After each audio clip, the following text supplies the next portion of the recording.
always actually kind of amazes me when I get a nomination. I don't think my work is good enough. It's very strange how you look at your own work.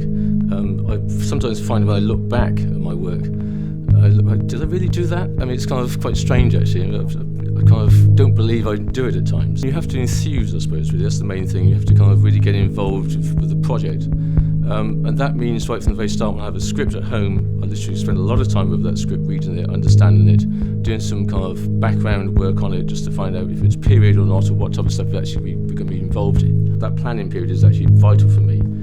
I find it really interesting. And it's very creative as well. And equally, when I've shot the film or the TV production, and then it goes up into the editing world, which is actually kind of, I sometimes feel kind of a bit sad that I can't go in there and help out.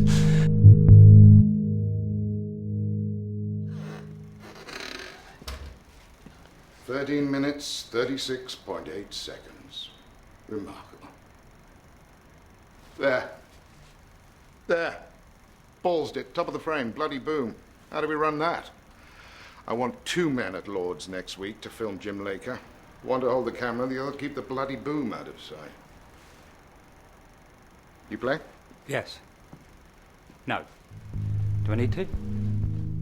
I sat down with Cokie, Cokie Gledrocker was the first director of the first 3 episodes, and Jamie Payne was the director of the last 3. We had this kind of idea of actually the camera work and the camera work in general was actually had to be fluid. Not in the case of being handheld, because we talked about doing handheld, and we both came to the agreement that actually all handheld would actually be just not right for that period. And we wanted to make sure the camera was never a shot which was actually lined up for a perfect shot. It was actually, the action was the most important thing. The camera was following that, and so we had a constant free camera which actually went with the action. So we weren't actually, a lot of steady cam at times, a lot of camera following people. We did a lot of shots behind people. I just love that idea of the camera. You get an idea of, the camera behind somebody's head, you begin to think what's happening within that person's head. And it's a technique we use quite a lot, and I've used quite a lot on other films as well. And we use that quite a lot.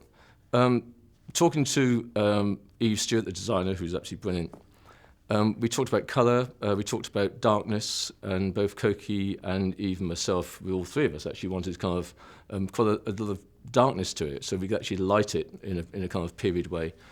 I used a lot of practical lights, just kind of, I think that's just lights of that period, fluorescent lights which had just come in then, so we had those in shot all the time.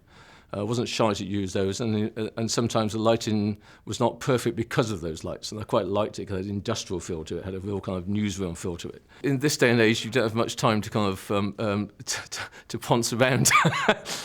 You have to literally kind of know what you want to do, and so you pre-light. Most days you're on the hour, you're doing five pages a day, between 3 and 5 or 6 pages a day. And so, and it's period stuff as well, with costume and makeup, all those things taking time. And so my job was really to kind of get in there and having discussed with the director what we're trying to do that day and where we're going to be within that scenario, within that scene, and try and get pre-light in. So most of the time we were in a Hornsey Town Hall was our basic set, which we had there. And we had a TV studio which was actually built within a big hall. So we rigged all the lights in there, so I could actually have a lot of lights in there, so I could actually have a lighting board and just switch one light on, one light off, that type of thing really. The essence in my job is actually to push those boundaries and go away from what you would naturally want to do. And I think most people have a natural kind of way of doing things, and I think what I love about doing the period and also contemporary pieces that you are being pushed into different kind of areas which are sometimes uncomfortable. And you have to, invariably I look at stuff and think, oh, is that too dark? And I get quite panicky about it, and then you watch it next day and think, it's fantastic. Why didn't I push a bit more? And I think that's one of the great things about our job. And funny enough, I think I've got better as I got older. I mean, a lot of people, look at some DPs now who are starting off very young, and they're kind of fantastic. I think I was never like that when I started. I've just got braver, I think, as I got older. It's just my personality, I think. I push limits now which I didn't push 10, 15 years ago. I think Sex Traffic, which I did with David Yates, He said it's one of his favourite pieces, and I myself, I just let myself go. I had no restrictions, I just kind of tried everything new, and it was very dangerous. And I think he's probably right. I was actually doing dirty lighting, if you see what I mean. Well, I wasn't actually kind of lighting the subject. I was actually, actors weren't being lit, the background was being lit, and if they walked into light, that was good. And I kind of kept with that as much as I could. Not all the time, but I mean, to a certain extent, to make it look if it was real, rather than actually just being lit for TV drama. One of the great things about myself, which I'm very lucky to have, is not to be categorised in any one particular genre, which is great for me, because I can go from period to contemporary, from horror film to kind of documentary to handheld, all those things which I love doing, which is actually great for me because it means I can be, every film I do, every TV programme I do is very different. The industry has changed a lot since I've been working within it.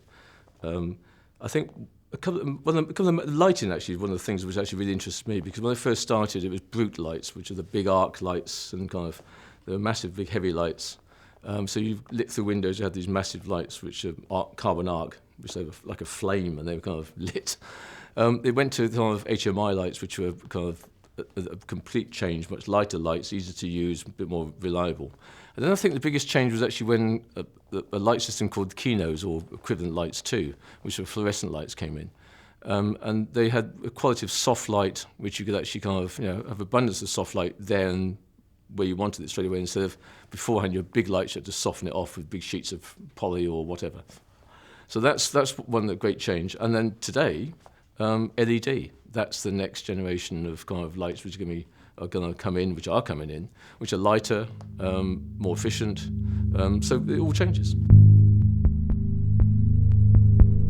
I think being a DOP, cinematographer, whatever you want to call me, is a fantastic job. I just absolutely love it. My wife says to me when I get offered a gig to do, my whole face changes. I kind of light up and kind of like a little kid again. It's a fabulous job to do. It's given me great joy through my life, and I want to do much more. Every time I'm working, I want to do the next job and everything else. It's a fantastic job to have.